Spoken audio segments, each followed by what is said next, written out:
Hey, this is Matthew Ricks, and today on the Music Business Newsletter, we got an email from a guitarist who's been playing for over 30 years. He claims to be one of the best in his area, has over $600,000 in gear, but he can't find a single paying gig.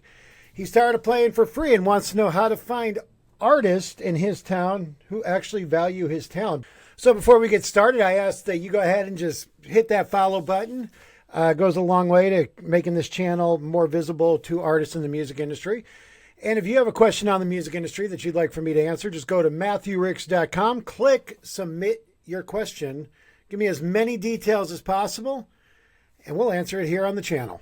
He says, "Hey Matthew, I am not sure if you'll be able to help me at all, considering I am an artist who has it all together." He says, "I've been playing guitar for 31 years, and not to sound cocky, but I'm one of the best players in my area." But not to sound cocky. He said, "Everyone around here knows it. I've put in the time, the practice, the gigs, the lessons, everything." Well, 31 years. That's a lot of practice. Good for you. Good for you for keep going. He says, "But somehow I can't find a single serious gig in my area to save my life." But everybody knows how good you are. Everyone, I mean, you said it. You're one of the best players in your area, and everyone around there knows it. And you can't find a gig. Huh. Wonder if it's a personality issue. Anyways, he goes on to say, "The only opportunities I see come across are the 16-year-old kids who just picked up instruments last summer and want to start a band. And when I practice with them, I can tell they are not serious." So you see the flyer in the music store or a Facebook ad for a bunch of 16-year-olds starting a band, and you're like, yeah, maybe they'll be worth my time because I'm one of the best in the area. I mean, look, I played in bands when I was 16. If we were going after a dude, actually, I think I was in a band that had a bass player that was like 25 years older than us. He bought the beer for the practice, so that was cool. Sorry, Mom. Your baby boy drank before his legal age. Don't do that, kids, by the way. It's not good. But yeah, what do you expect with 16-year-old kids? You thought they were going to be serious? So serious that they're hitting up a guy who's been playing guitar for 31 years. But anyways, let's continue. He says, or artists, so we talked about the 16-year-olds who aren't serious because they're 16. He says, "Are artists in their 20s who think exposure is a form of payment. I'm sorry, but I'm way past playing for free beer and good vibes." Because you're one of the best. He says, "I've got over $600,000 worth of gear. Guitar, amps, effects, you name it." How many amps and effects do you have for $600,000? Did you buy an original one that Keith Richards used back in the 60s? Jeez. So he's got over $500,000 in gear. And he's one of the best in his town. I've got over $600,000 worth of gear, guitar, amps, effects, you name it, and I've worked my entire life to build that setup. What? I mean, how many guitars? You gotta have 20 guitars. You gotta have 20 guitars. And you kind of probably go to some auditions or tryouts or practices, and you're like, "Oh, I didn't know which one to bring, so I brought 5." And, you got them all on display with a bunch of 16-year-old kids who just started playing. He says, "I've worked my entire life to build that setup. I'm not about to haul all of that around just to play behind someone who doesn't respect the craft or can't even keep time. Why would you bring $600,000 in gear?"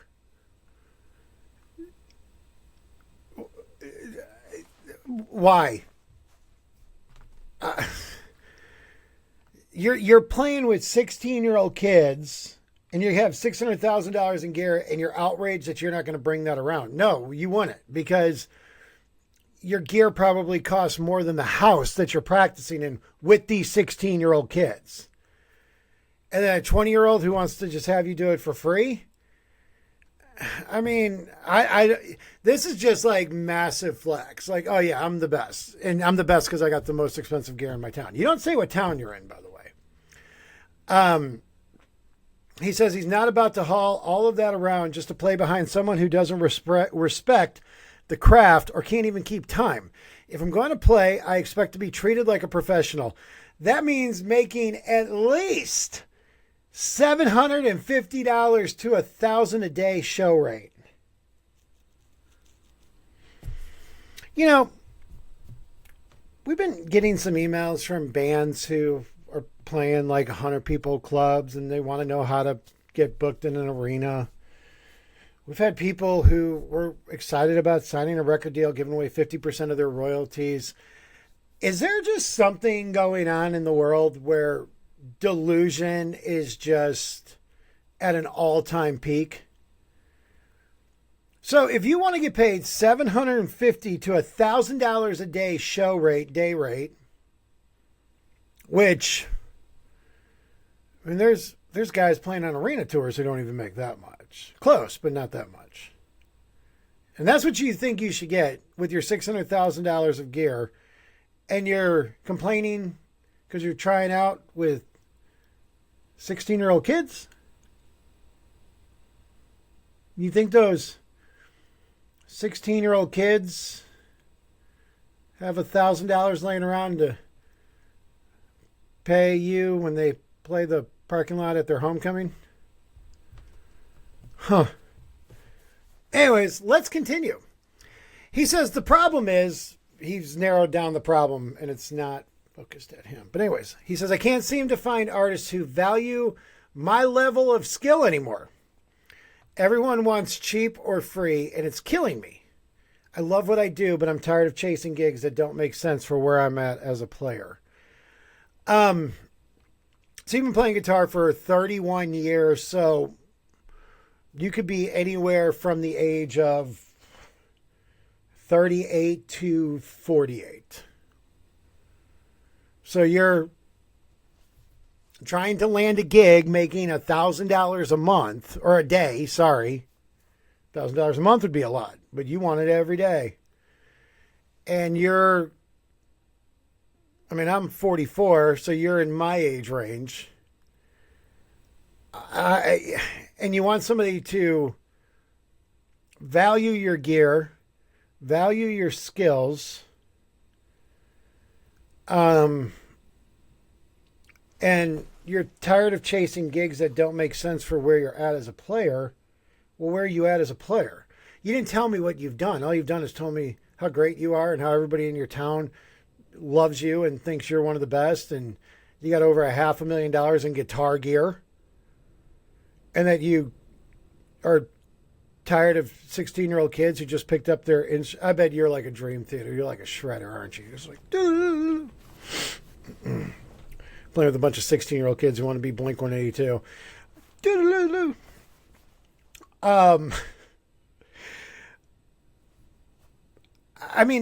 One, you didn't put where you're at, so we don't know. I mean, you could be in a town of 2,000 people, and everybody thinks you're the best because you might be the only one who's actually got 6 strings on that guitar. And you don't want to play for exposure. And you haven't mentioned about starting a band. And I like this comment that you're tired of chasing gigs that don't make sense for where you're at, but you didn't tell me where you're at. You just told me what you have and how great you are and how you're so much better than everybody else. So he says, my questions are, how do I find serious artists who actually appreciate my experience and can afford to pay for quality? I mean, without knowing where you're at, I can't really give you a lot of, because like you could be in LA or you could be in my birth town of Wonder Lake, Illinois, home of the Wonder Dog restaurant, best hot dogs in Illinois. So how do you find serious artists who actually appreciate your experience? Most good bands, they want their players to be good. Okay. But most times people get hired, they like to be in a backup band, for a singer or pop artist or whatever, because somebody, and there's the bro hang. There's we'll be on the tour bus with them. I always like to call it the Puerto Rico test. When I had a couple of companies and we were hiring people, it was, would we like to go to Puerto Rico and hang with this person for a couple of days? And if the answer is no, we wouldn't hire them. Bands are like that as well. Because you're going to be spending a lot of time with a band, especially one that's going to pay you $1,000 a day. You're going to spend a lot of time with them. I was hoping that was like a typo, like you meant like $75 to $100, like, but no, you want $750 to $1,000 for you, because you're the best in your town. So how do you find serious artists who actually appreciate your experience? I don't think anybody cares. Nobody's going to care about your experience or how much gear you have if they hate you as a person. And this email here, kind of dripping with, we'll call it self-confidence. I struggle with it myself, my man. I get it. He says the next question is there a better way to network or get connected with professional acts that need a guitar player without wasting time on amateurs? See, you're swooping in with this attitude that you're better than all of this. So when you do meet, I mean, I can imagine you've probably gone and approached artists and told them how great you are. And I can imagine you've gone and approached artists and let them know how much gear you have. And you're probably coming across, no offense, as pretty douchey because you are in this email. So how to network or get connected? Dude, the gigs, especially if you're like Nashville, I know guys who are well qualified for the gig, well qualified. And they do the trial and they don't get it. And the less superior drummer or less superior guitar player got the gig. Well, why? Couple of reasons. They were cheaper. They were younger. But more than that, the other guys in the band were like, that's a cool dude. Like, I played with him a while back. That's a cool guy. X, Y, and Z. That goes so much further than you just rolling in $600,000 in gear for a tryout.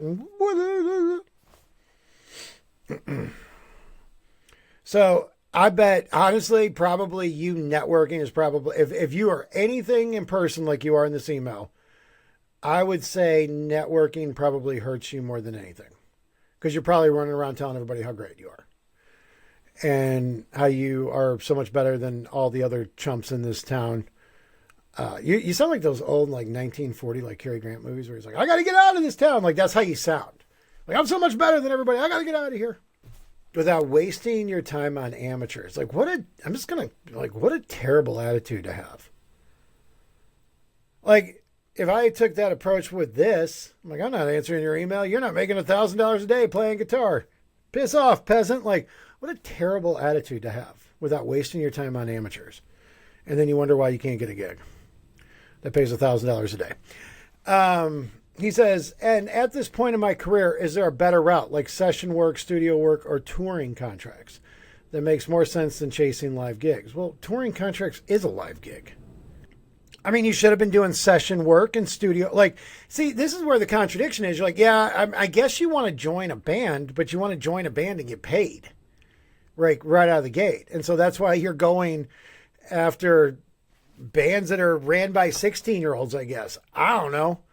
If you're as good as you say you are, you should be getting studio work, session work, and then touring contracts. Like, you just want to get a tour, and be locked in for a year, making $1,000 a day. Yeah. So I don't really understand at this point in my career. Is there a better route, like live session work, studio work, or touring contracts that makes more sense than chasing live gigs? I mean, unless you're talking about like touring contracts, like where you're going to become a roadie or a guitar tech, but I think you got too much expertise for that. I don't think you would ever allow that to happen. He says, I've got the talent. I've got the gear. We know you got the talent. Everybody in your town talks about how you're one of the best. And we know you got the gear because you got $600,000 in guitar gear and amps and pedals. And you got the drive. I don't know if you got the drive. I think that as the 16-year-olds you try out with will say, I think that's a cap. Because I don't think you got the drive. I think if you got the drive, you're not. I think if you loved playing as much as you think, You would take any gig just to be out there playing and not rolling around $600,000 in gear, at the bar with 25 people and you're playing next to a dartboard by your head, rolling in $600,000 in gear. So I don't think you got the drive. I think you got the ego. I think you got the air of self-importance, but I don't think you got the drive. He goes on in the email. I just can't seem to find anyone who's serious. What is your definition of serious? Do they got to have $500,000 in gear? Do they got to agree that they should get paid $1,000 a day, just like you should get paid $1,000 a day? Once again, I don't know where you're at. So you could be literally, like I said, in a town of 2,000 people with $600,000 in gear, and you're looking for someone to be an equal. It's not going to happen. He continues, I'm tired of feeling like I'm too good for the gigs I'm being offered, but not connected enough for the ones I deserve. I'm tired of feeling like I'm too good for the gigs I'm being offered, but not connected enough for the ones I deserve. This is that band who wanted to play arenas. Like, we deserve it. What gigs do you deserve? Because you spent a lot of money on a bunch of gear that you're not even using because nobody will hire you because your ego is probably completely out of control.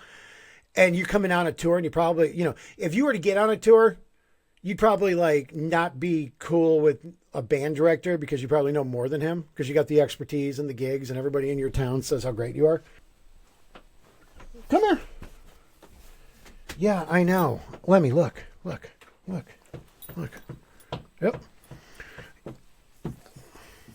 Even Lemmy had to come. Lemmy the Golden Doodle had to come see this email because she knows that, wow, that's for real. You should stop having the attitude that you're too good for gigs. If you really loved what you were doing, you would take any gig that made sense, that didn't get away in family or didn't get away of you losing money, but you just love to play. And, gigs that you deserve. I mean, what do you deserve? Because you spent a lot of money on gear? I mean, once again, I don't know where you're at in the world. So I don't know what your town looks like. I don't know what the music market looks like. I don't think you deserve anything. He says, any advice on how to bridge that gap would mean a lot. Yeah, I would tell you to stop thinking you're this important and that you're above everybody. Because if you want to be in a band, you guys are all equals. If you wanted to get on a tour, there's somebody who's going to be a bigger star than you. And I just don't know if your ego would accept that. But thanks for the email. Good luck with the email again when you reach the $700,000 in gear. And if you have a question on the music industry that you'd like for me to answer, just go to MatthewRicks.com, click submit your question, give me as many details as possible. And until next time, I will talk to you later.